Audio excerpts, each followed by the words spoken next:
Hello students, अगर आप CBSE class 10 board 2027 की तैयारी कर रहे हैं और चाहते हैं पूरी सोशल साइंस एक ही जगह इजी लैंग्वेज में कंप्लीट हो जाए तो ये सीरीज़ आपके लिए है। इस चैनल पर आज से शुरू हो रही है complete class 10 social science board preparation series. इस सीरीज़ में आपको मिलेगा NCERT explanation line by line, सभी इंपॉर्टेंट बोर्ड के क्वेश्चंस और short notes for revision, exam tips जो आपके मार्क्स भी बढ़ा सकते हैं। इसलिए अगर आप चाहते हैं कि बोर्ड एग्जाम में एसएसटी आपका स्ट्रॉन्गेस्ट सब्जेक्ट बन जाए तो अभी चैनल को सब्सक्राइब कर लीजिए और वीडियो को लाइक ज़रूर कीजिए। तो बच्चों, हम स्टार्ट करेंगे आज अपना चैप्टर हिस्ट्री का, chapter 1 the rise of nationalism in Europe. तो बच्चों, इस चैप्टर को शुरू करने से पहले थोड़ा सा हम बैकग्राउंड जान लेते हैं कि बच्चों, आज हम देखते हैं कि जैसे बहुत सारे ऐसे देश हैं जो अभी हमें यूनाइटेड फॉर्म में दिखाई देते हैं, लेकिन हमेशा से ऐसा नहीं था। करीब अगर हम 200 साल पहले की बात करें तो यूरोप का जो मैप था वो बिल्कुल अलग था। जो यूरोप था वो बहुत से छोटे छोटे किंगडम्स और स्टेट्स में डिवाइडेड था और हर जगह अलग अलग लैंग्वेज, कल्चर और रूलर्स होते थे। यहीं से शुरू होती है नेशनलिज्म की कहानी।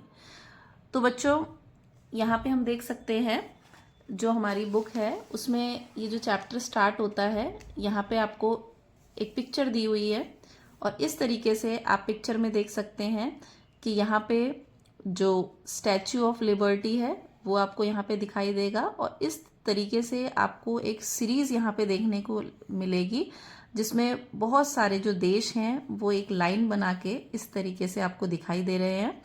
तो हम यहाँ पे इस पिक्चर को पहले अच्छे से समझेंगे। इसके अलावा इधर भी आप देख सकते हैं कि कुछ यहाँ पे आपको ग्राउंड में भी यहाँ पे कुछ चीज़ें दिखाई दे रही हैं और इधर आप स्काई में भी देख सकते हैं, यहाँ पे आपको कुछ चीज़ें दिखाई दे रही हैं। तो सबसे पहले हम क्या करेंगे, इसको डिस्कस कर लेंगे। तो बच्चों, यहाँ पे ये जो पिक्चर दी हुई है ये है फ्रेडरिक सोरियो जो है उन्होंने ये पिक्चर बनाई थी। फ्रेडरिक सोरियो कौन थे? वो एक फ्रेंच आर्टिस्ट थे। तो सबसे पहले हम स्टार्ट करेंगे फ्रेडरिक सोरियो विजन 1848। तो इसमें बच्चों, इन 1848 French artist Frederick Sorio prepared a series of 4 prints. तो 1848 में क्या हुआ था, जो फ्रेडरिक सोरियो थे उन्होंने क्या किया, एक पिक्चर बनाई जिसमें हम देखेंगे मेनली हमें 4 प्रिंट्स देखने को मिलते हैं। These prints visualized his dream of world made up of democratic and social republics। इसमें इस पिक्चर में हम क्या देखेंगे, जो फ्रेडरिक सोरियो थे उनका एक ड्रीम था कि वो पूरे वर्ल्ड को किस रूप में देखना चाहते थे, डेमोक्रेटिक और सोशल रिपब्लिक में के रूप में देखना चाहते थे। तो इसीलिए आप देखते हैं कि इस पिक्चर को क्या कहा जाता है, डेमोक्रेटिक एंड सोशल रिपब्लिक वाली जो पिक्चर है ये वो कही जाती है। ठीक है। तो बच्चों, आपसे एग्जाम में क्वेश्चन पूछा जा सकता है, आपको पिक्चर दी जा सकती है और आपसे पूछा जा सकता है कि ये जो पिक्चर है ये पिक्चर किसने बनाई थी। तो एक फ्रेंच आर्टिस्ट थे फ्रेडरिक सोरियो, इन्होंने ये पिक्चर बनाई थी। अब थोड़ा सा हम इस पिक्चर को समझते हैं। तो इस पिक्चर में description of the first print, अगर हम पहले प्रिंट की बात करें तो people of Europe and America, जिसमें men and women of all ages and social classes are marching in a long procession. तो पिक्चर में आपने देखा कि आपको इस तरीके से एक पूरी सीरीज दिखाई दे रही है जिसमें जो यूरोप के बहुत सारे जो कंट्रीज हैं वो इस तरीके से एक लंबी श्रृंखला में, एक लंबी सीरीज में, लॉन्ग प्रोसेशन में आपको देखने को मिलते हैं। ठीक है। इसके बाद आप देखेंगे they are paying homage to the Statue of Liberty as they pass by. तो ये जैसे जैसे ये जो सीरीज है ये आगे बढ़ रही है तो ये सीरीज क्या करती हुई चल रही है, जो स्टैच्यू ऑफ लिबर्टी है उसको होमेज या हम कह सकते हैं एक तरीके से रिस्पेक्ट देती हुई यहाँ पे निकल रही है। तो ये है आपका Statue of Liberty. Symbol of liberty, यहाँ पे जो लिबर्टी को शो किया गया है, liberty is shown as a female figure, a common symbol use during French revolution. तो बच्चों, क्लास 9th में भी आपने फ्रेंच रिवॉल्यूशन के बारे में पढ़ा था।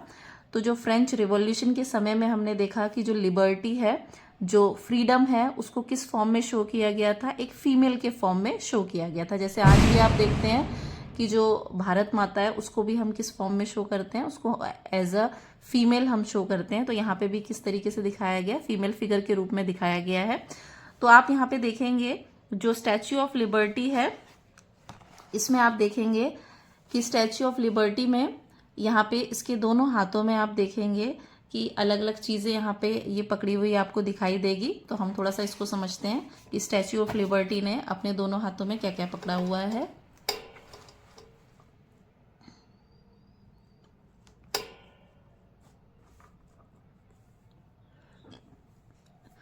तो बच्चों ये जो स्टैच्यू ऑफ लिबर्टी है उसमें आप देखेंगे स्टैच्यू ऑफ लिबर्टी के एक हाथ में आपको दिखाई देगा टॉर्च ऑफ एनलाइटमेंट और दूसरे हाथ में आपको दिखाई देगा charter of the rights of man.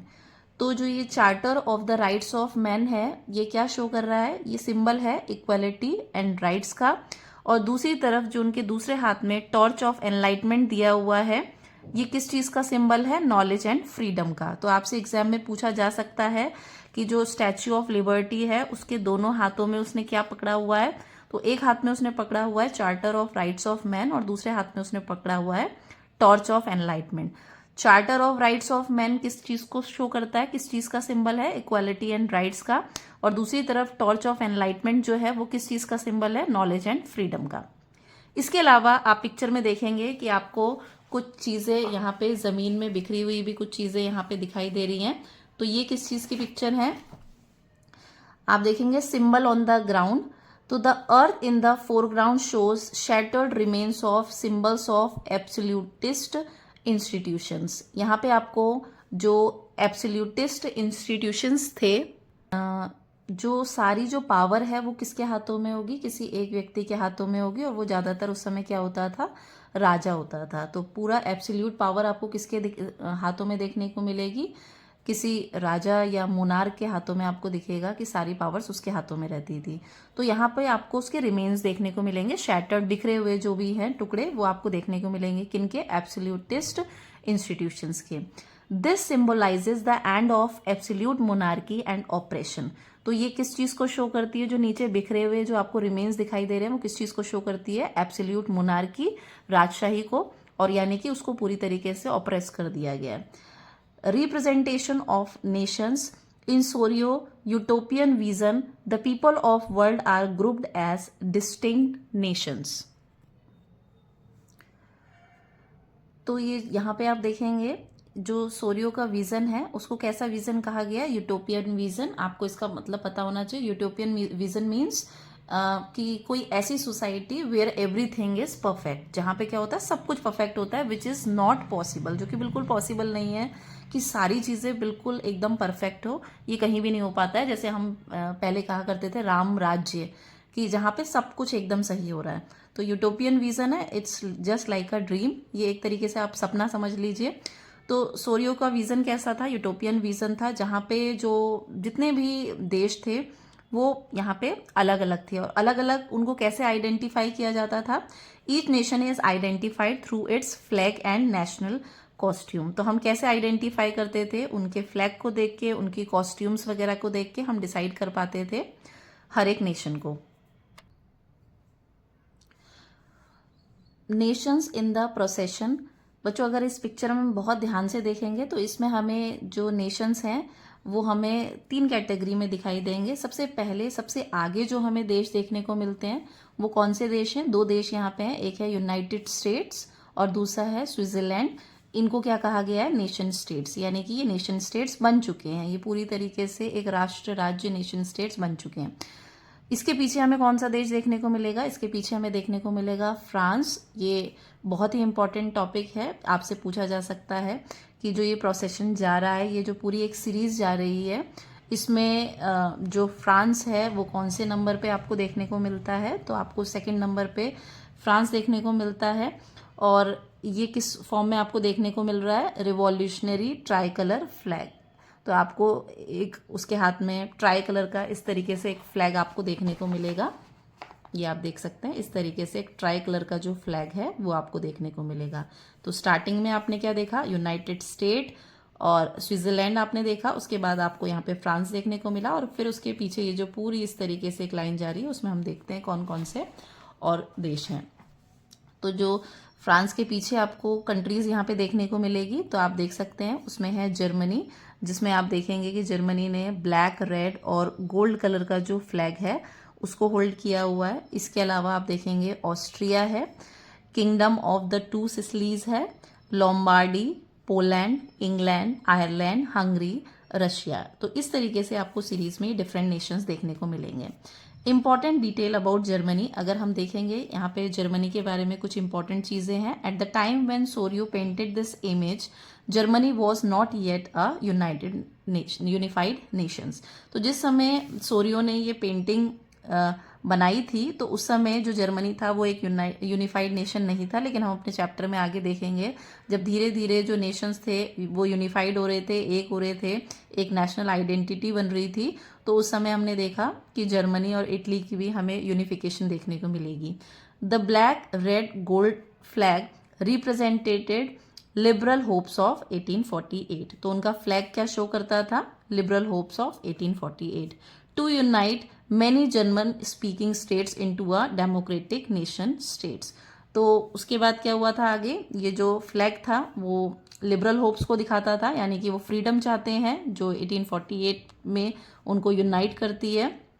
और जिसकी वजह से क्या होता, बहुत सारा जो जर्मन जो पूरा बटा हुआ था, तो जर्मनी स्पीकिंग स्टेट्स जो थी वो क्या बन गई थी? एक डेमोक्रेटिक नेशन स्टेट्स बन गई थी। इसके अलावा आप देखेंगे कि यहाँ पे आपको बहुत सारे रिलीजियस सिंबल्स भी देखने को मिलते हैं। तो स्काई में ये जो प्रोसेशन के ऊपर जो स्काई में आपको देखने को मिलेगा, तो यहाँ पे आप देखेंगे जीसस क्राइस्ट आपको देखने को मिलेंगे, कुछ सेंट्स हैं और कुछ एंजल्स यहाँ पे आपको इस तरीके से पिक्चर में देखने को मिलेगा। तो आप यहाँ पे देख सकते हैं जीसस क्राइस्ट को यहाँ पे शो किया गया है, कुछ एंजल्स वगैरह हैं और इस तरीके से आप यहाँ पे देख सकते हैं कुछ सेंट्स वगैरह भी आपको दिखाई दे रहे हैं। These figures symbolizes fraternity, brotherhood among nations of the world. तो ये जो फिगर्स हैं, जितने भी फिगर्स यहाँ पे हमने बताए हैं, ये फिगर्स क्या सिंबलाइज करते हैं? ये भाईचारे को, ब्रदरहुड को दिखाते हैं सभी देशों के बीच में। तो इस तरीके से हमारा जो फर्स्ट टॉपिक है वो हमने कवर कर लिया है। फेडरिक का जो विजन था वो हमने यहाँ पे समझ लिया है। अब बढ़ते हैं नेक्स्ट टॉपिक की तरफ, rise of nationalism in Europe. तो हम देखेंगे जो यूरोप है उसमें किस तरीके से जो नेशनलिज्म है उसने धीरे धीरे वो आगे बढ़ा था। तो during the 19th century nationalism became a powerful force. धीरे धीरे क्या हो रहा था, जैसे जैसे 19th सेंचुरी की तरफ हम बढ़ रहे थे तो जो नेशनलिज्म था वो क्या बना था? बहुत ज़्यादा पावरफुल हो गया था। यानी कि हर देश को अब क्या करना था? अपने आप को फ्री करवाना था, अपने आप को लिबर्टी दिलवानी थी ताकि वो क्या बन सके? एक नेशनल स्टेट बन सके। अब जब नेशनलिज्म यानी कि लव फॉर द कंट्री धीरे धीरे राइज हो रहा था, उसके इफेक्ट्स हमने को देखने को मिले। Nationalism brought major political and mental changes in Europe. तो नेशनलिज्म की वजह से क्या हुआ था? बहुत सारे हमें पॉलिटिकल और मेंटल चेंजेस भी यूरोप में देखने को मिले थे। द मेन रिजल्ट वॉज, इसका जो सबसे मेन रिजल्ट हमें देखने को मिला था, emergence of the nation state. धीरे धीरे क्या हुआ था? नेशन स्टेट फॉर्म होने लगी थी।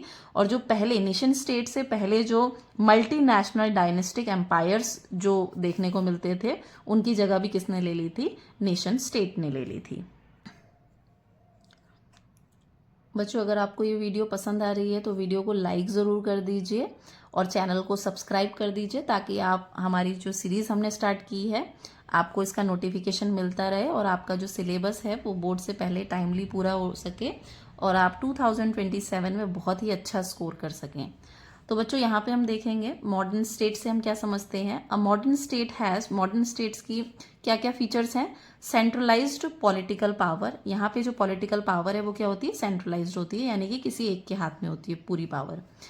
Clearly defined territory, sovereign control. इसके अलावा हम देखते हैं जो टेरिटरी है वो पूरी तरीके से क्लियरली डिफाइंड होती है और साथ ही में क्या होता है? इंडिपेंडेंट भी होते हैं। तो टेरिटरी भी क्लियरली डिफाइंड है और पूरी तरीके से इंडिपेंडेंट भी है वो state. Administrative institutions and uniform laws. तो यहाँ पे हम देखते हैं जो इंस्टीट्यूशंस बने हुए होते हैं, एडमिनिस्ट्रेटिव इंस्टीट्यूशंस होते हैं, यानी कि उनके ऊपर एक एडमिन होता है और जो लॉज होती हैं वो पूरी तरीके से एक होती हैं, यूनिफॉर्म होती हैं। This concept developed gradually over a long period of time in Europe. तो ये कॉन्सेप्ट जो था वो धीरे धीरे यूरोप में आया था। उसके बाद इससे पहले भी हमने डिस्कस किया था, नेशन स्टेट्स बन रही थी। तो नेशन स्टेट बहुत इंपॉर्टेंट है, आपसे पूछा जा सकता है नेशन स्टेट के बारे में। तो अगर जो नेशन स्टेट होता है उसकी क्या फीचर्स होती हैं, कॉमन आइडेंटिटी होती है, shared history culture and traditions, वो आपस में क्या शेयर करते हैं, उनकी सेम हिस्ट्री होती है, उनका कल्चर उनका ट्रेडिशन आपस में एक दूसरे से मिलता है, belonging and unity did not exist from ancient times, तो ये पहले तो नहीं था लेकिन धीरे धीरे हमें क्या देखने को मिला था, नेशन स्टेट देखने को मिला जिसमें हमें आपस में उनकी जो बिलोंगिंग्स हैं वो सेम देखने को मिली, यूनिटी देखने को मिली। इट डेवलप्ड थ्रू, अब ये जो नेशन स्टेट वाला जो नया कॉन्सेप्ट आया था, वो नेशन स्टेट का कॉन्सेप्ट आया कैसे था, through struggles, effort of leaders, participation of common people, लोगों ने बहुत ज़्यादा स्ट्रगल किया था, लीडर्स का भी इसमें बहुत बड़ा एफर्ट था, और इसके अलावा जो कॉमन लोग थे उन्होंने भी इसमें क्या किया था, पार्टिसिपेट किया था। Nationalism and the French revolution, बच्चों फ्रेंच रेवोल्यूशन बहुत ही इंपॉर्टेंट टॉपिक है, इसमें 1 मार्कर में आपसे क्वेश्चन पूछा भी जा सकता है। First clear expression of nationalism, तो जो पहली क्लियर एक्सप्लेनेशन हमें देखने को मिली थी एक्सप्रेशन ऑफ नेशनलिज्म, तो सबसे पहले कहाँ से आया था नेशनलिज्म की, आप कह सकते हैं एक तरीके से जो शुरुआत हुई थी, बर्थ हुई थी, वो किससे हुई थी, फ्रेंच रेवोल्यूशन से, और वो कब हुई थी, 1789 में, हमने 9th में इसके बारे में बहुत डिटेल में पढ़ा हुआ है। बिफोर द रेवोल्यूशन, जब तक फ्रेंच रेवोल्यूशन नहीं आई थी उससे पहले हमें क्या देखने को मिला था, France was a territorial state, France क्या था, एक टेरिटोरियल स्टेट था। It was ruled by an absolute monarch, तो इसकी बाउंड्रीज जो थी वो एकदम से फिक्स थी, टेरिटोरियल स्टेट था, और यहाँ पे ये किससे रूल किया जाता था, it was ruled by an absolute monarch, तो यहाँ पे हमें एक एब्सोल्यूट मोनार्क देखने को मिला था जो कि कौन था, लुईस 16 के रूप में हमने देखा था कि लुईस 16 वहाँ का राजा था। लेकिन after the revolution sovereignty was transferred from the monarch to the citizens, तो अब क्या हुआ था, जो पावर थी वो कहाँ ट्रांसफर हो गई थी, मोनार्क से टू द सिटीजन्स, यानी कि राजा से आम जनता के पास जो पावर थी वो ट्रांसफर हो गई। The revolution proclaim that people constitute the nation and shape it destiny, इस रेवोल्यूशन के बाद क्या निकल के आया, रिजल्ट क्या निकल के आया था कि जो लोग हैं वही क्या होता है, देश बनाते हैं, ना कि राजा से देश बनता है, किससे बनता है, लोगों से देश बनता है, और भाग्य भी, डेस्टिनी भी कौन, लक भी कौन डिसाइड करेगा, या लक को भी कौन शेप करेगा, लोग ही करेंगे, यानी कि सबसे ऊपर यहाँ पे प्रायोरिटी किसको दी गई थी, सबसे ऊपर यहाँ पे किसको रखा गया था, सबसे ऊपर रखा गया था लोगों को, जो कि आज हम देखते हैं डेमोक्रेसी भी यही है कि यहाँ पे क्या है, जो लोग हैं वो क्या है, सर्वोपरि हैं, सबसे ऊपर कौन है, पीपल।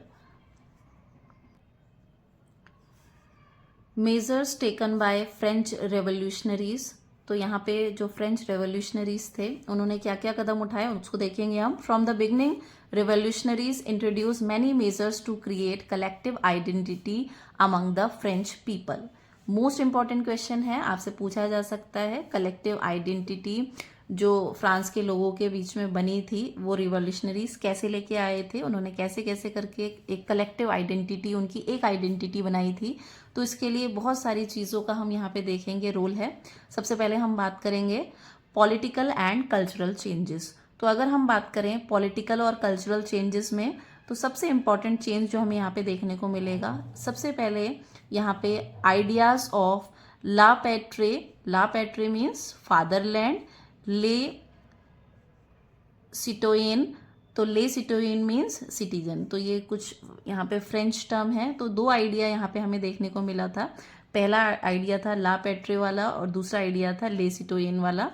तो आइडियाज़ ऑफ फादरलैंड का, सिटीजन का बहुत ज़्यादा प्रमोट किया गया कि हम सब एक हैं और ये हमारा, जैसे हम मदरलैंड या फादरलैंड कहते हैं वो हैं, और हम सब सिटीजन्स हैं।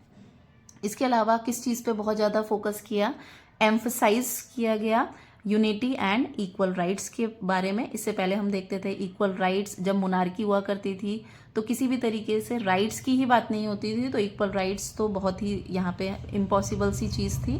तो ये कुछ हमने पॉलिटिकल और कल्चरल चेंजेस देखे। इसके अलावा हम आगे देखते हैं,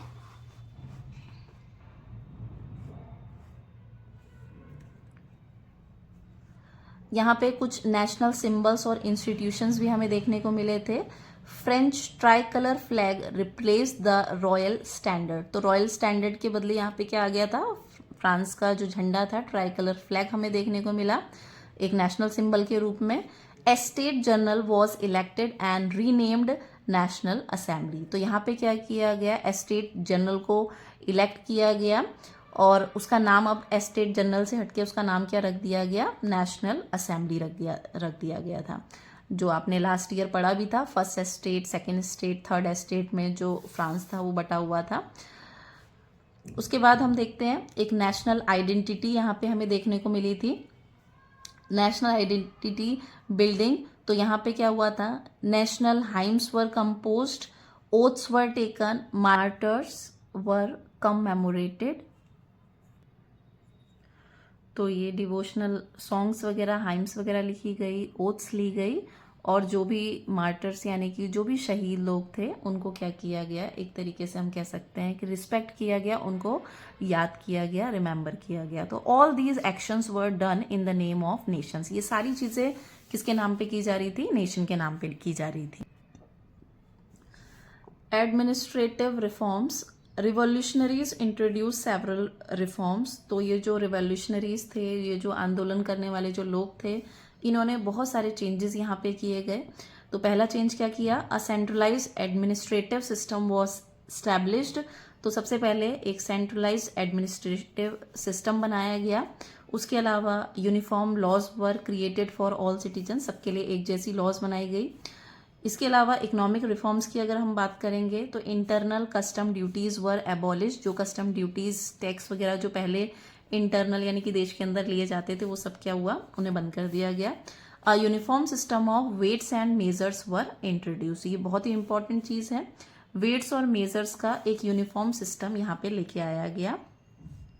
पहले क्या होता था, जो वेट्स हैं वो जगह के हिसाब से उनका मेजरमेंट चेंज होता रहता था। लैंग्वेज रिफॉर्म, रीजनल डायलेक्ट्स वर डिस्करेज्ड। तो हम देखते थे अलग अलग जो एरियाज हैं वहाँ पे उनकी कुछ बोलियाँ होती थी, कुछ डायलेक्ट्स होते थे। तो इस वजह से जो देश है वो बहुत ज़्यादा डिवाइडेड हो जाता था, क्योंकि एक कॉमन लैंग्वेज नहीं है। तो उसको डिस्करेज किया गया और एक जो सिंगल एक लैंग्वेज है उसको पूरे देश की एक लैंग्वेज बनाया गया, जो कि कौन सी लैंग्वेज थी, French language spoken in Paris became the common national language. तो रीजनल डायलेक्ट्स को हटा के एक नेशनल लैंग्वेज आ गई, जो कि कौन सी लैंग्वेज थी, फ्रेंच लैंग्वेज थी। इसके आगे देखते हैं मिशन ऑफ फ्रेंच नेशन। तो जो फ्रेंच नेशन था उसका मिशन क्या था, French revolutionaries believed it was their duty to liberate other European nations from despotism. तो यहाँ पे हमें जो डेस्पोटिज्म देखने को मिल रहा था, यानी कि हम देख रहे थे कि जितनी भी पावर है, जितना भी सारा कंट्रोल है, वो किसी एक पर्सन के हाथ में है, जिसको हम डिक्टेटरशिप जैसा भी यहाँ पे कुछ देख सकते हैं। तो ये जो रिवॉल्यूशनरीज थे वो क्या मानते थे, वो मानते थे कि हमें क्या करना है, इस ये जो एब्सोल्यूट रूल था या जो ये डिक्टेटरशिप थी उसको पूरे जो यूरोप में फैली हुई है वहां से हटाने की ड्यूटी, फ्री करने, लिबरेट करने की ड्यूटी किसकी है, हमारी है। Their aim was to help other people become independent nations. तो इनका जो एम था वो क्या था, जैसे वो खुद इंडिपेंडेंट हो गए थे, उसी तरीके से अब उनका एम था कि यूरोप के जो बाकी जो नेशंस हैं उनको भी इंडिपेंडेंट करना। Spread of nationalism in Europe, when news of revolution reached other European cities. जैसे ही फ्रेंच रिवॉल्यूशन की जो न्यूज़ थी वो धीरे धीरे यूरोप के बाकी जगह देशों में भी पहुंची। तो उसके बाद हमने क्या देखा, कुछ बहुत इंपॉर्टेंट है बच्चों, हमने पिछली क्लास में भी पढ़ा था, जैकोबिन क्लब्स। कुछ क्लब्स जैसे फॉर्म होने लग गए थे और मेनली ये किससे बने हुए थे, इसमें थे स्टूडेंट्स थे और साथ ही इसमें एजुकेटेड मिडिल क्लासेस थी। बच्चों हमने पहले भी पढ़ा हुआ है कि जब भी कभी कोई रिवॉल्यूशन होती है तो उसमें सबसे मेजर जो रोल हमें प्ले करने को देखने को मिलता है वो कौन होता है, मिडिल क्लास। और मिडिल क्लास में भी कौन सी मिडिल क्लास, जो एजुकेटेड जो मिडिल क्लास होती है वो बहुत इंपॉर्टेंट रोल प्ले करती है। These groups spread revolutionary ideas. तो ये जो जैकोबिन क्लब्स जो बने थे, इन्होंने क्या किया, धीरे धीरे जो आइडियाज थे, रेवोल्यूशनरी आइडियाज थे कि हमें लिबरेट होना चाहिए, हमें फ्री होना चाहिए, हमें एक नेशन के रूप में होना चाहिए, वो धीरे धीरे फैलने लगा था। French revolutionary wars. तो French armies march into many European regions during 1790s including.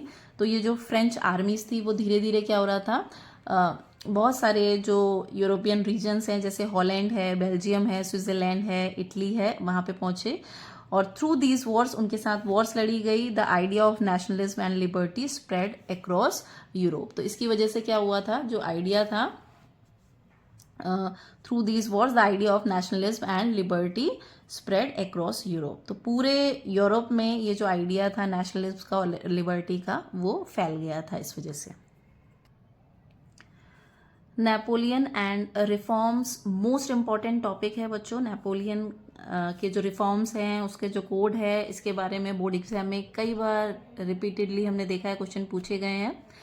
तो later Napoleon Bonaparte introduce reforms in territories he control. तो धीरे धीरे क्या हुआ था, जो नेपोलियन बोनापार्ट था, जहाँ जहाँ पे जिन भी टेरिटरीज में उसका कंट्रोल था, वहाँ पे वो बहुत सारे रिफॉर्म्स उसने वहाँ पे किए। Even though he return to monarchy, he incorporated revolutionary principles to make administration efficient. एक तरफ हम कह सकते हैं कि धीरे धीरे मोनार्की की तरफ तो नेपोलियन बोनापार्ट जो था वो वापस लेके आ गया था, लेकिन उसके बावजूद भी उसने एडमिनिस्ट्रेशन में कुछ ऐसे रिफॉर्म्स किए, कुछ ऐसे चेंजेस किए जो कि बहुत ही ज़्यादा उस समय हम कह सकते हैं कि एक तरीके से मील का जो पत्थर था वो साबित हुए। तो यहाँ पे हम देखते हैं इसको, जो फ्रेंच कोड या फ्रेंच नेपोलियन कोड या 1804 का जो नेपोलियन कोड है, इसके नाम से भी हम इसको जानते हैं। सिविल कोड है, नेपोलियन कोड है 1804 का। तो ये कहाँ पे आया था, इंट्रोड्यूस इन एरियाज अंडर फ्रेंच कंट्रोल। अब जो ये नेपोलियन कोड यानी कि जो भी इसने चेंजेस किए थे, जो भी ये रिफॉर्म्स लेके आया था, तो कौन कौन से चेंजेस यहाँ पे किए गए हैं।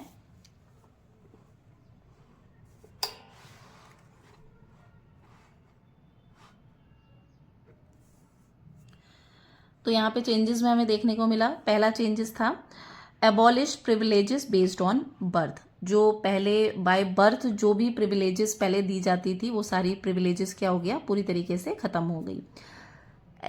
जैसे हमने पिछली क्लासेस में पढ़ा भी है बच्चों कि अगर कोई राजा की फैमिली में बर्थ लेता था, कोई नोबल फैमिली में बर्थ लेता था, तो क्या होता था, उन्हें जन्म से ही बहुत सारे राइट्स मिलते थे, बहुत सारी फैसिलिटीज़ उनको मिलती थी। लेकिन नेपोलियनिक कोड के बाद क्या हुआ, वो सारी चीज़ें बंद हो गई। इसके अलावा स्टैब्लिश्ड इक्वलिटी बिफोर लॉ। तो हम आज भी अपने कॉन्स्टिट्यूशन में हमारा एक फंडामेंटल राइट में एक बहुत इंपॉर्टेंट फंडामेंटल राइट हम पढ़ते हैं, जो कि है right to equality.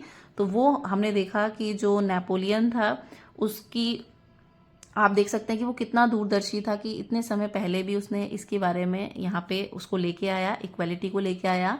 Secure the right to property वो लेके आया। उसके अलावा हम देखेंगे कि बहुत सारे जो रिफॉर्म्स थे वो यहाँ पे किए गए थे। रिफॉर्म्स इन यूरोपियन रीजन, तो यूरोपियन रीजन में हमें कौन कौन से रिफॉर्म्स देखने को मिले थे। पहले वो यूरोपियन रीजन कौन से हैं जहाँ पे हमने रिफॉर्म्स देखे थे, एक था डच रिपब्लिक, इटली, जर्मनी और स्विट्जरलैंड। तो यहाँ पे कौन कौन से चेंजेस उसने किए, तो सिंप्लीफाइड एडमिनिस्ट्रेटिव डिवीजन। पहले तो हमने देखा क्योंकि उस समय जो कोई नेशन होता था वो क्या होता था, बहुत ज़्यादा डिवाइडेड होता था, तो उसने क्या किया, उस चीज़ को बहुत ज़्यादा सिंप्लीफाई किया, वो जो डिवीज़न था। उसके अलावा एबॉलिश द फ्यूडल सिस्टम, उस समय जो फ्यूडल सिस्टम चला करता था उसने उसको भी ख़त्म किया। बच्चों फ्यूडल सिस्टम में क्या होता था, फ्यूडल सिस्टम में ऐसा होता था, जो राजा था वो अपने नीचे उसके जो भी नोबल्स या जमींदार वगैरह जो होते थे उनको ज़मीन दे देता था, और फिर जमींदार क्या करते थे, जो पेजेंट्स या सर्फ वगैरह जो थे, यानी कि जो किसान वगैरह होते थे, उनसे खेती करवाते थे और उसके बदले उनको क्या देना पड़ता था, किसानों को उनको टैक्स देना पड़ता था। तो पहले ये सिस्टम चला करता था, वो भी ख़त्म कर दिया। Free peasants from serfdom and manorial dues, तो इनको पूरी तरीके से जो पेजेंट्स थे उनको पूरी तरीके से फ्री कर दिया गया था। किस किस चीज़ से, सर्फडम से। सर्फडम यानी कि जो पूरी तरीके से कंट्रोल करके जो किसानों से काम कराया जाता था, उस चीज़ से फ्री कर दिया गया। और इसके अलावा मैनोरियल ड्यूज यानी कि जो भी ये नोबल्स या जमींदारों को जो ये टैक्स और अपनी सर्विसेज देते थे, वो सारी चीज़ें नेपोलियन ने क्या किया, ख़त्म कर दिया। रिमूव्ड गिल्ड रेस्ट्रिक्शंस, गिल्ड यानी कि जो एसोसिएशन होते थे, जो ट्रेडर्स के एसोसिएशन होते थे, उसको भी पूरी तरीके से, क्योंकि जब वो किसी एसोसिएशन से बन के काम करते थे तो उनके ऊपर बहुत सारे रेस्ट्रिक्शंस लगते थे कि वो किससे ट्रेड कर सकते हैं, कितना ट्रेड कर सकते हैं, किस चीज़ का प्रोडक्शन कर सकते हैं, ये सारी चीज़ें भी हटा दी गई थी। इम्प्रूव्ड ट्रांसपोर्ट एंड कम्युनिकेशन, और नेपोलियन ने क्या किया था, जो ट्रांसपोर्ट और कम्युनिकेशन था उसको बहुत ज़्यादा इम्प्रूव किया। तो ये बहुत इंपॉर्टेंट टॉपिक है, जो नेपोलियन ने जो भी चेंजेस किए थे बोर्ड एग्जाम में ये रिपीटेडली पूछा जाता है। दीज चेंजेस बेनिफिटेड, तो इससे किस किस को बेनिफिट हुआ आप देख सकते हैं। यहाँ पे हमने अभी देखा भी था, जो पेजेंट्स थे उनको तो बहुत ज़्यादा बेनिफिट यहाँ पे देखने को मिले। जो आर्टिजन्स थे, वर्कर्स थे और जो बिजनेसमैन थे उनको बहुत ज़्यादा नेपोलियन के रिफॉर्म्स की वजह से बेनिफिट हुआ था। Uniform laws, weights, measurement and currency help trade and movement of goods. तो ट्रेड और जो गुड का जो मूवमेंट था उसमें बहुत ज़्यादा हेल्प हुई। किन चीज़ों की वजह से? एक तो जो पूरा यहाँ पे यूरोप था वहाँ पे क्या हुआ था, सारी लॉज यूनिफॉर्म हो गई थी, सेम बन चुकी थी सबके लिए। वेट्स, मेजरमेंट, करेंसी वो सब सिंगल हो गई थी। पहले बहुत सारी करेंसीज चलती थी, वेट्स और मेजर्स भी बहुत डिफरेंट डिफरेंट होते थे, तो इसकी वजह से क्या होता था, ट्रेड में बहुत ज़्यादा प्रॉब्लम होती थी। Changing reactions of people.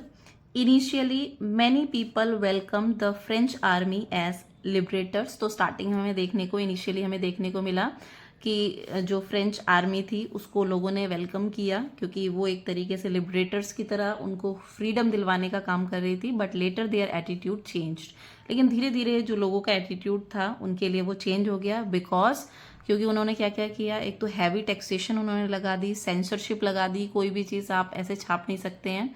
Force military recruitment, और मिलिट्री में जो भी लोगों को रखा जाता था, रिक्रूट किया जाता था, वो भी कैसे किया जाता था, फोर्सफुली किया जाता था। मतलब वो इंटरेस्टेड नहीं है तो भी उनको मिलिट्री में रिक्रूट कर लिया जाता था। तो these burdens outweighed the benefits of administrative reforms. तो जो एडमिनिस्ट्रेटिव रिफॉर्म्स जो नेपोलियन ने किए थे, ये सारी चीज़ों की वजह से क्या हुआ, उन चीज़ों का कोई भी फायदा नहीं हुआ। आगे देखते हैं बच्चों।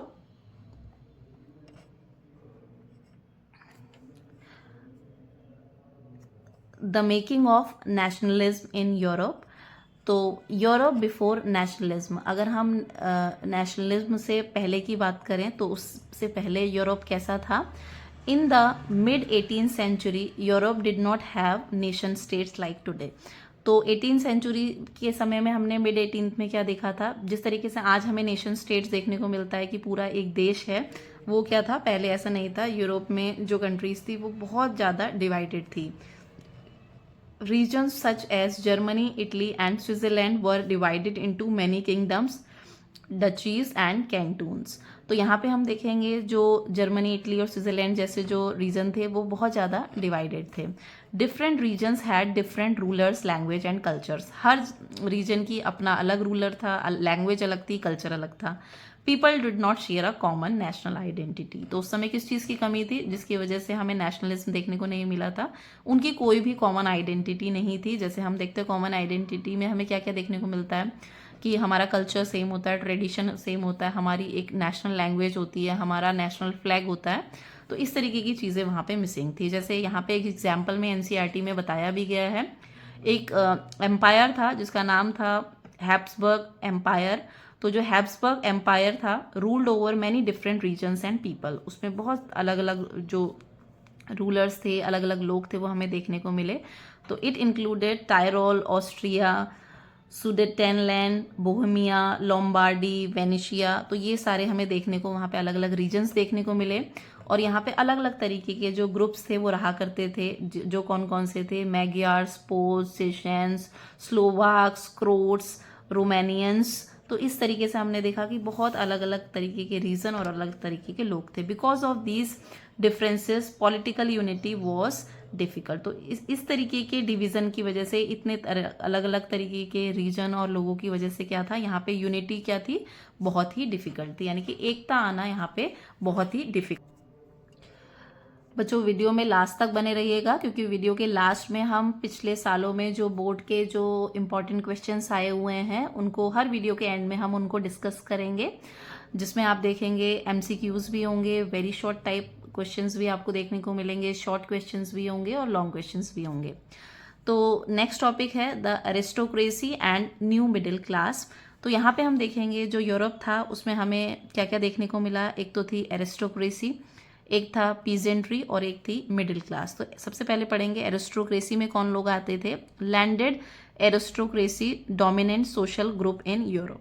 तो जो एरिस्टोक्रेसी तो इसमें कौन लोग थे? एरिस्टोक्रेसी में, जिनके पास क्या था? बहुत ज़्यादा लैंड था। तो एरिस्टोक्रेसी मतलब वो जो अमीर लोग, जो रिच पीपल थे, उनको एरिस्टोक्रेसी में या जो हमने अभी पहले पढ़ा था जो नोबल्स थे, जमींदार वगैरह थे, तो इनके पास क्या होता था? बहुत ज़्यादा लैंड होता था और यही डोमिनेंट ग्रुप थे यूरोप में।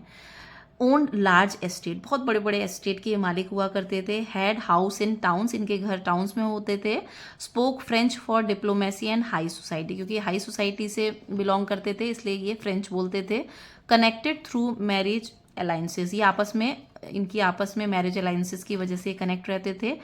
Despite power small in number, power तो पावर में अगर हम बात करें तो ये बहुत ज़्यादा पावर थी, लेकिन ये अगर हम पॉपुलेशन के अकॉर्डिंग बात करेंगे तो पॉपुलेशन में हमें क्या देखने को मिलेगा कि ये पॉपुलेशन में कम थे aristocracy.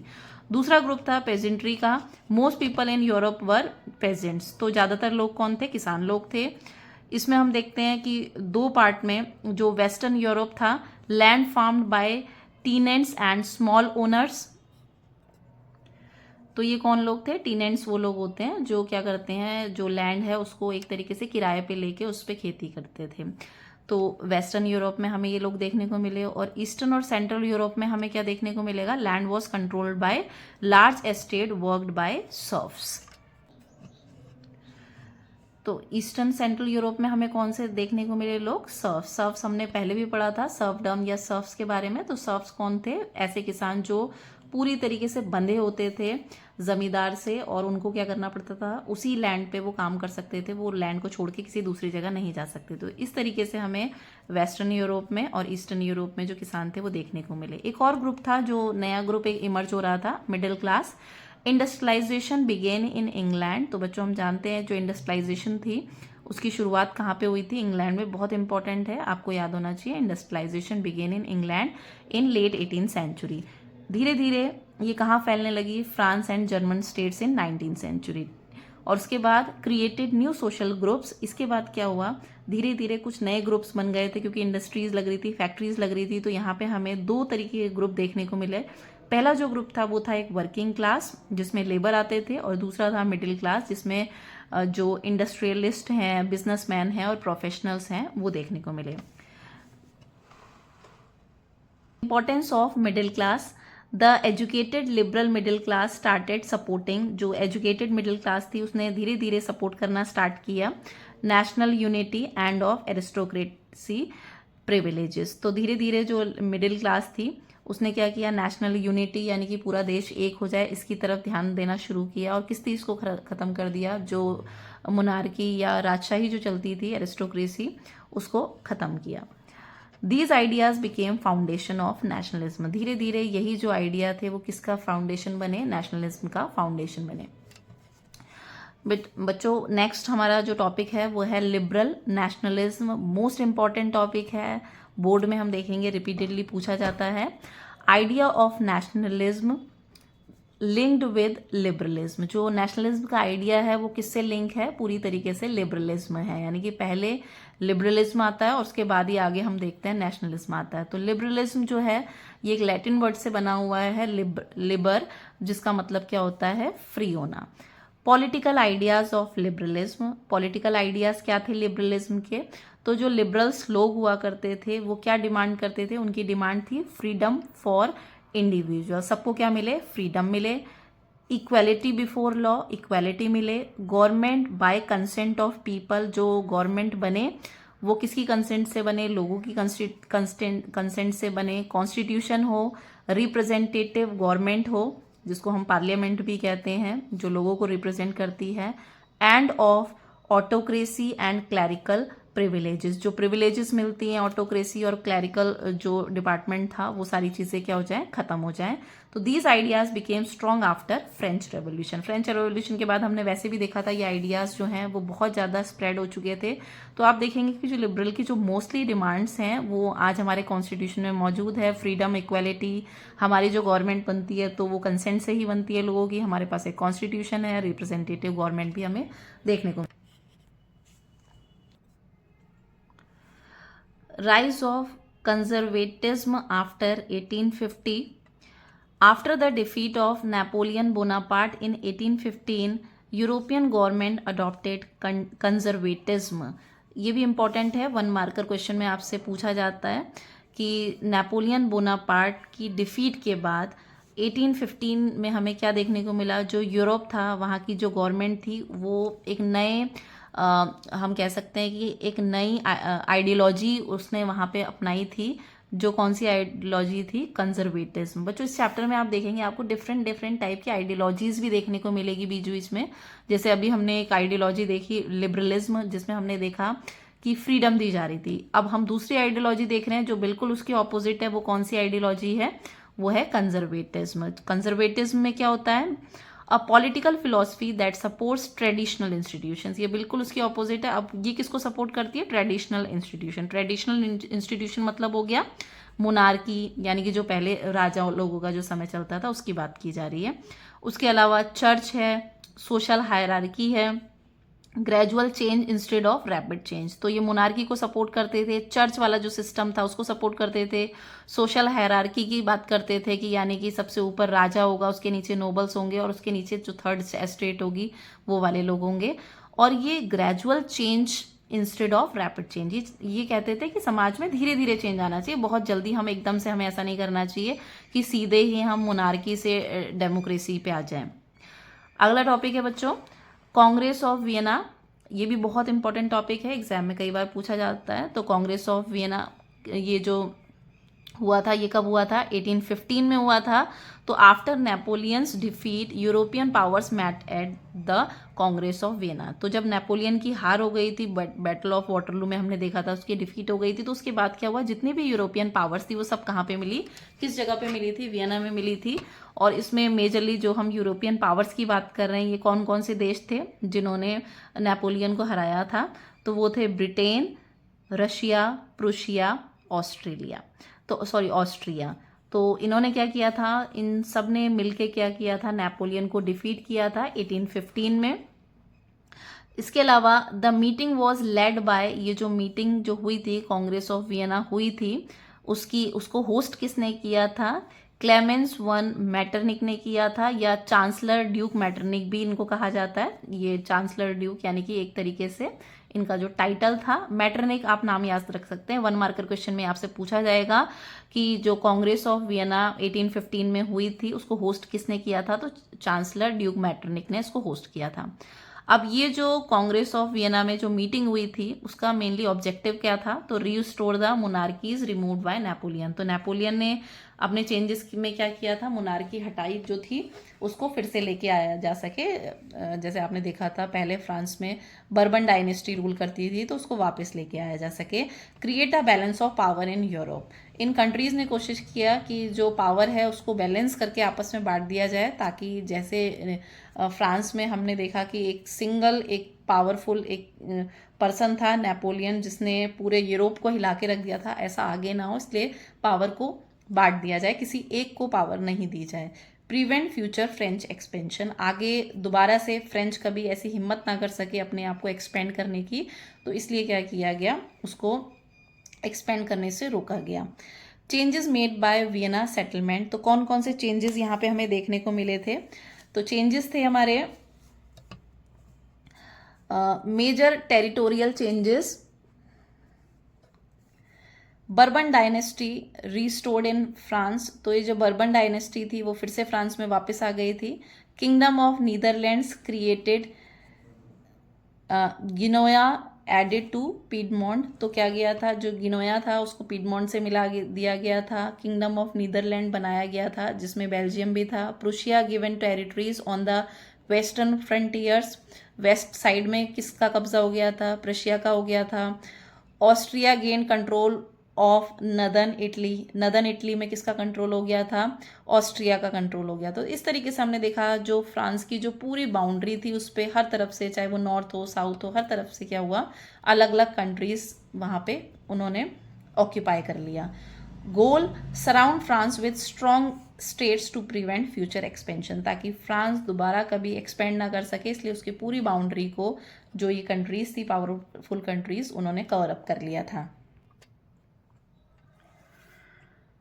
Conservative regime most important topic है बच्चों। ये जो 1815 का जो कंजर्वेटिज्म था, आफ्टर 1815 गवर्नमेंट्स बिकेम ऑटोक्रेटिक। अब क्या हुआ 1815 के बाद, यानी कि नेपोलियन के हार जाने के बाद क्या हुआ, गवर्नमेंट फिर से क्या बन गई, ऑटोक्रेटिक बन गई, सेंट्रलाइज्ड हो गई, सारी पावर्स जो थी वो राजा के पास आ गई। They suppress liberal and nationalistic ideas. जो धीरे धीरे लिबरलिज्म यानी कि जो फ्रीडम और इंडिपेंडेंस और नेशनलिस्ट आइडियाज हमें देखने को मिले थे, वो धीरे धीरे क्या हुए, उन्हें पूरी तरीके से दबा दिया गया, सप्रेस कर दिया गया।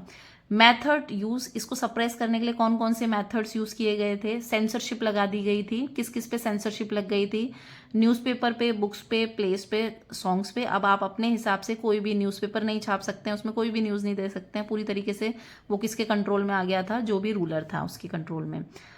दे tried to stop ideas inspired by French revolution. तो जो फ्रेंच रिवॉल्यूशन के जो आइडियाज थे, जिसमें हम फ्रेटर्निटी देखते हैं, लिबर्टी देखते हैं, उनको पूरी तरीके से क्या किया था, पूरी तरीके से स्टॉप कर दिया गया था। Rise of revolutionary nationalist. तो इस वजह से हमने क्या देखा, जो कांग्रेस, वियना ऑफ कांग्रेस की वजह से हमने क्या देखा, कुछ रिवॉल्यूशनरी नेशनलिस्ट यहाँ पे देखने को मिले। इंपॉर्टेंट टॉपिक है बच्चों। Due to repression many liberals form secret society. तो जब जो लिबरल आइडियाज़ वाले जो लोग थे, जो रिवॉल्यूशनरी थे, उन्होंने देखा कि धीरे धीरे इस तरीके से रिप्रेस किया जा रहा है, दबाया जा रहा है इन आइडियाज़ को, तो उन्होंने क्या किया, सीक्रेट सोसाइटीज़, चुपके से वो क्या करते थे, कुछ सोसाइटीज़ उन्होंने फॉर्म की गई। उनका गोल क्या था, spread ideas of liberty and nationalism. जो लिबर्टी और नेशनलिज्म वाला जो आइडिया था, वो जो धीरे धीरे से फिर से जाने लगा था, उसको फैलाना।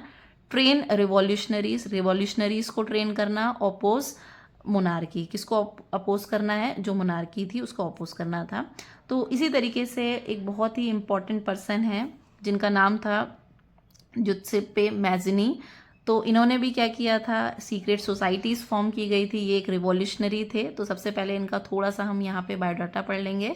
बॉर्न इन गिनोआ इन 1805 में इनकी बर्थ हुई थी। ये मेंबर थे सीक्रेट सोसाइटी के, जो कहाँ पे बनी थी, कार्बोनरी में बनी थी। इन्होंने 2 ऑर्गेनाइजेशन बनाए थे, पहला था यंग इटली और दूसरा था यंग यूरोप। ये एग्जाम में आपसे पूछा जा सकता है, 2 ऑर्गेनाइजेशन जो इन्होंने सीक्रेट सोसाइटीज़ फॉर्म की गई थी। हिज आइडियाज़, इनके आइडियाज़ क्या थे, nations are natural units of mankind. जो देश हैं वो नेचुरल हैं, मतलब आप उनको बांधिए मत। Italy must become a single unified Republic. Italy के लिए उन्होंने कहा था कि वो भी क्या बनेगा, एक यूनिफाइड रिपब्लिक बनेगा। National unity is necessary for freedom. National unity यानी कि एकता बहुत ज़रूरी है, अगर हमें आज़ादी चाहिए तो हम सबको क्या होना पड़ेगा, एक होना पड़ेगा। Because of these ideas Metternich called him the most dangerous enemy of social order. तो इसी की वजह से ये जो आइडिया इनका था जुत्सेप्पे मैज़नी का, तो इसी की वजह से जो मैटरनिक थे उन्होंने इनको क्या कहा था, the most dangerous enemy of social order. किसका दुश्मन कहा था इन्हें, जो भी समाज में ये जो सोशल ऑर्डर चल रहा था उसका उन्होंने दुश्मन कहा था। 1 मार्कर क्वेश्चन में आपसे ये टॉपिक पूछा जा सकता है। जो स्टैच्यू ऑफ लिबर्टी है उसके हमें एक हाथ पे हमने देखा था charter of rights of man पकड़ा हुआ था, और दूसरे हाथ में टॉर्च ऑफ एनलाइटमेंट था, जिसमें charter of the rights of man का मतलब था इक्वेलिटी और राइट्स के बारे में, और टॉर्च ऑफ एनलाइटमेंट का मतलब था कि उनको नॉलेज और यहाँ पे फ्रीडम दी जा रही है। नेक्स्ट क्वेश्चन है, which nation was identifiable in revolutionary try colour in Sorrieu utopian vision. तो यहाँ पे बच्चों हमने देखा, इसमें हमने देखा था बच्चों यूटोपियन विजन, यानी कि जो उसने ड्रीम लैंड जिसके बारे में वो इमेजिन कर रहा था, तो वहाँ पे कौन सा नेशन है वो हमें बताना है, जिसको आइडेंटिफाई उसने किया है रिवॉल्यूशनरी ट्राई कलर फ्लैग से। तो वो कौन सा नेशन था, वो था France. How had Napoleon code exported to the regions under French control, explain with examples. तो बच्चों ये नेपोलियनिक कोड हमने देखा था, नेपोलियनिक कोड जिसको सिविल कोड ऑफ 1804 के नाम से भी हम जानते हैं, जिसमें हमने देखा था उसने जो प्रिविलेजेस थी बेस्ड ऑन बर्थ उसको ख़त्म कर दिया था। इक्वेलिटी बिफोर द लॉ हमने देखा था, राइट टू प्रॉपर्टी देखा था। इसके अलावा जो फ्यूडल सिस्टम पहले चलता था, जो सामंत व्यवस्था थी, वो अबॉलिश कर दी गई थी। जो पेजेंट्स थे सर्वडम और मैनोरियल ड्यूज जो उनसे पहले लिया जाता था वो सब हट गया था। गिल्ड रेस्ट्रिक्शंस हट गए थे। ट्रांसपोर्ट और कम्युनिकेशन को बहुत ज़्यादा इम्प्रूव किया गया था। Uniform laws of weights and measurements और करेंसी, ये सारी चीज़ें हमने यहाँ पे देखी थी। बच्चों ये टॉपिक बहुत इंपॉर्टेंट रहेगा, इसको आप अच्छे से तैयार कर लेंगे। इसके अलावा बच्चों आप देख सकते हैं कि यहाँ पे आपको केस बेस्ड क्वेश्चंस दिए हुए हैं। केस बेस्ड क्वेश्चंस की हम अलग एक सीरीज बनाएंगे, उसमें हम इसको डिस्कस करेंगे। उसके अलावा क्वेश्चन नंबर 7 को देखते हैं। क्वेश्चन नंबर 7 बच्चों ये लॉन्ग आंसर टाइप क्वेश्चन है। Explain the major introduce by French revolutionary to create a sense of collective identity among the people during the French revolution. तो बच्चों इसमें हमने देखा था एक कलेक्टिव आइडेंटिटी के फॉर्म में वहाँ पे क्या क्या चेंजेस किए गए थे। तो आइडियाज़ देखे थे हमने ला पैट्री के, ले सिटोइन यानी कि फादरलैंड और सिटीज़न वाले जो आइडियाज़ थे उनको प्रमोट किया गया था। यूनिटी और इक्वल राइट्स के ऊपर एम्फेसाइज किया गया। फ्रेंच का जो ट्राइकलर फ्लैग था वो लेके आया गया। इसके अलावा नेशनल असेंबली फॉर्म की गई। नेशनल हाइम्स जो थे डिवोशनल सॉन्ग वो बनाए गए। ओथ्स ली गई और जो मार्टर्स थे उनको रिस्पेक्ट दी गई। तो ये सारी चीज़ें हमें यहाँ पे देखने को मिली थी। इसके एडमिनिस्ट्रेशन में भी हमें कुछ रिफॉर्म्स देखने को मिले थे। एडमिनिस्ट्रेशन को क्या कर दिया गया था, सेंट्रलाइज एडमिनिस्ट्रेशन जो सिस्टम था वो बनाया गया। यूनिफॉर्म लॉज बनाई गई। इकोनॉमिक लेवल पे भी हमने देखा जो इंटरनल कस्टम ड्यूटीज़ जो ली जाती थी वो हटा दी गई थी। उसके अलावा यूनिफॉर्म सिस्टम ऑफ वेट्स और मेजरमेंट्स हमने देखे। लैंग्वेज में भी रिफॉर्म्स देखने को मिले थे। रीजनल डायलेक्ट्स जो थी, जो लोकल जो बोलियां थी उनको डिस्करेज करके और एक कॉमन नेशनल लैंग्वेज जो कि कौन सी थी, फ्रेंच लैंग्वेज थी, उसको यहाँ पे लेके आया गया था। तो इस तरीके से हमने देखा, इससे क्या हुआ, एक कलेक्टिव आइडेंटिटी की जो लोगों में जो सेंस थी वो आने लगी थी। तो ये जो क्वेश्चन है वो एग्जाम पॉइंट ऑफ व्यू से आप देख सकते हैं बहुत ही इंपॉर्टेंट रहेगा। अलग अलग तरीके से क्वेश्चन एग्जाम में कई बार पूछा गया है। क्वेश्चन नंबर 8 की तरफ देखते हैं। तो बच्चों क्वेश्चन नंबर 8 है, the first clear expression of nationalism came with French revolution in 1789, examine the statement. तो आपको यहाँ पे इसमें भी आपको यही सारी चीज़ें बतानी है, लेकिन थोड़ा सा आप स्टार्टिंग करेंगे कि जो फर्स्ट क्लियर एक्सप्रेशन थी नेशनलिज्म की वो क्या थी, फ्रेंच रिवॉल्यूशन थी 1789 की। और उसके बाद सारे चेंजेस जो इससे पहले क्वेश्चन में हमने डिस्कस किए थे वो आप फिर से यहाँ पे बताएंगे। बढ़ते हैं नेक्स्ट क्वेश्चन की तरफ। Napoleon had destroyed democracy in France but in the administrative field he had incorporated revolutionary principles in order to make the whole system more rational and efficient. Analyse the statement with arguments. तो बच्चों यहाँ पे simply आपको जो Napoleon के जो reforms थे उसके बारे में बताना है। तो आप यहाँ पे बताएंगे कि नेपोलियन ने बहुत सारे रिफॉर्म्स किए थे। तो ये हम पहले भी क्वेश्चन में, इधर क्वेश्चन नंबर 5 का जो शॉर्ट है उसमें हम सारे ये डिस्कस कर चुके हैं। इधर आप थोड़ा सा इसको डिटेल में बता सकते हैं। बच्चों अगला जो टॉपिक हमने आज डिस्कस किया था, the making of nationalism in Europe. इसमें हम देखते हैं, who among the following hosted the Vienna Congress in 1815। बच्चों ये आप आंसर, ये क्वेश्चन मैं आपके लिए छोड़ती हूँ, आप इसको बताएंगे। एमसीक्यू का आंसर बताइए, कमेंट में ज़रूर लिखिए कि इसमें से करेक्ट ऑप्शन कौन सा है। चांसलर ड्यूक मैटरनिक थे जिन्होंने वियना ऑफ कांग्रेस को होस्ट किया था 1815 में, या अर्नेस्ट रेनन थे, या विलियम फर्स्ट थे, या ऑटो वन बिस्मार्क। बच्चों नेक्स्ट क्वेश्चन है question number 11, arrange the following events in chronological order and choose the correct option from the following.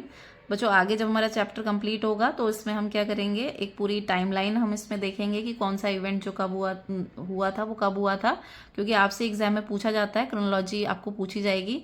तो यहाँ पे 4 ऑप्शन दिए हुए हैं। ट्रीटी ऑफ कॉन्स्टेंटिनोपल वो कब हुई थी, defeat of Napoleon, unification of Italy, unification of Germany. तो बच्चों ये यहाँ पे जो ऑप्शंस दिए हैं ये करेक्ट ऑप्शन नहीं दिए हैं, मैं आपको ऐसे ही बता देती हूँ।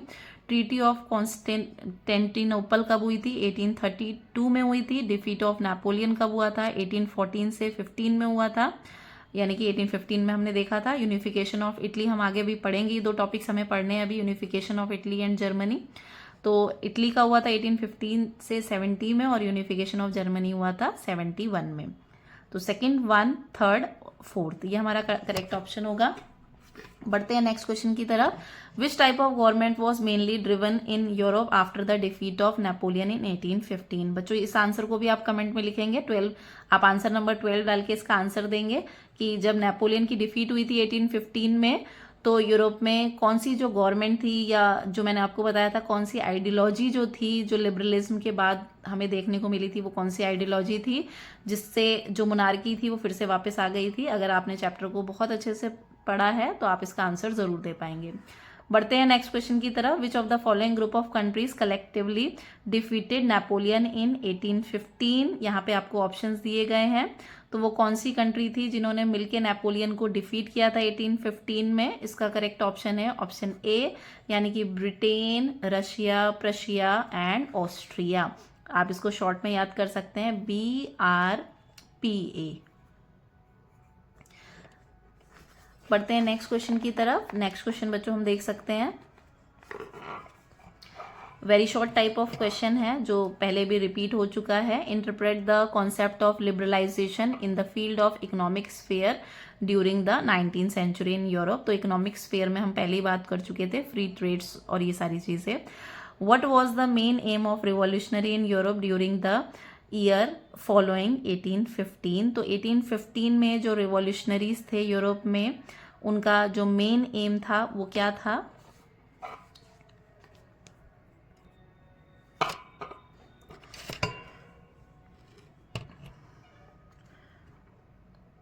तो बच्चों यहाँ पे